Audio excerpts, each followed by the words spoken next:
অভিষেক ম্যাচেই সেঞ্চুরি করেই মাঠেই সেজদা আজান ওয়েসের। তৃতীয় দিনে এ কেমন ভয়ঙ্কর বোলিংয়ে সেঞ্চুরি করা আজানকে প্যাভিলিয়নে পাঠানোর পরে পাকিস্তানের ব্যাটিং লাইনকে দিশেহারা করে দিলেন তাসকিন আহমেদ। প্রিয় দর্শক, বাংলাদেশ ও পাকিস্তানের মধ্যকার প্রথম টেস্টের তৃতীয় দিনের খেলা চলছে, যেখানে বাংলাদেশ প্রথম দিনে শুরুতে আগে ব্যাটিং এসে প্রথম দিন ও দ্বিতীয় দিনের প্রথম সেশনের পর দ্বিতীয় সেশনের অর্ধেকটা খেলে করেছিল 413 রান, 117 আবার এক বল খেলে। এর জবাবে দ্বিতীয় দিনের শেষ বেলায় ব্যাটিং এ নেমে পাকিস্তান করেছিল দাপুটে ব্যাটিং, যেখানে মাত্র এক উইকেট হারিয়ে দ্বিতীয় দিনের শেষ পর্যন্ত খেলে 46 ওভারে 179 রান করেছিল। দুই অপরাজিত ব্যাটিং এ থাকা আজান ওয়েস ও ফাজাল। আর আজ তৃতীয় দিনে ব্যাটিং এ নেমে শুরুতেই দ্বিতীয় দিনের শেষ বেলা পর্যন্ত খেলে 85 রানে অপরাজিত থাকা আজান ওয়েস দারুণভাবে সেঞ্চুরি তুলে নেন, যেখানে তিনি 153 বল খেলে সেঞ্চুরি তুলে নিয়েছেন।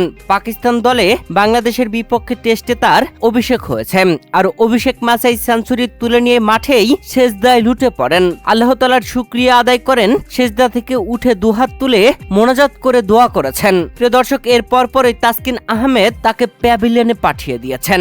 দলীয় 55তম ওভারে তাসকিন আহমেদের করা চতুর্থ বলে স্লিপে নাজমুল হোসেন শান্তর হাতে ক্যাচ আউট হয়েছেন আজান ওয়েস।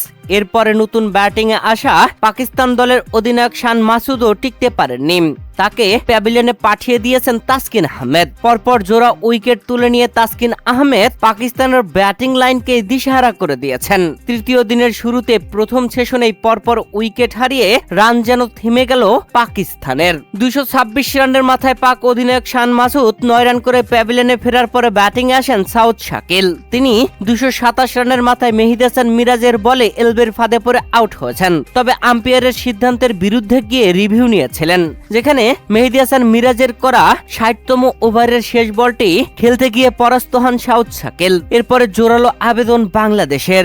আম্পায়ার সাথে সাথে আঙ্গুল তুলে দেন, সিদ্ধান্ত দেন আউটের, তবে পাক ব্যাটার সাউদ শাকিল নিলেন রিভিউ। এরপরে টিভি আম্পায়ার ভালোভাবে দেখেই স্পষ্টভাবে টিভি রিপ্লেতে দেখিয়ে দেন Saud Shakeel easy out, legally out. এরপরে টিভি আম্পায়ার যখন অনফিল্ড আম্পায়ারকে জানিয়ে দেন, তখন অনফিল্ড আম্পায়ার আবারও আঙ্গুল তুলে জানিয়ে দেন সাউদ শাকিলকে মাঠের বাইরে যেতেই হবে। সাউদ শাকিল গোল্ডেন ডাকে প্যাভিলিয়নে ফেরেন। এরপরে ব্যাটিং এসেছেন সালমান আলী আগাম। ফাজাল খুব ভালো ব্যাট করতে থাকলেও মিরাজের বলে হলেন পরাস্ত।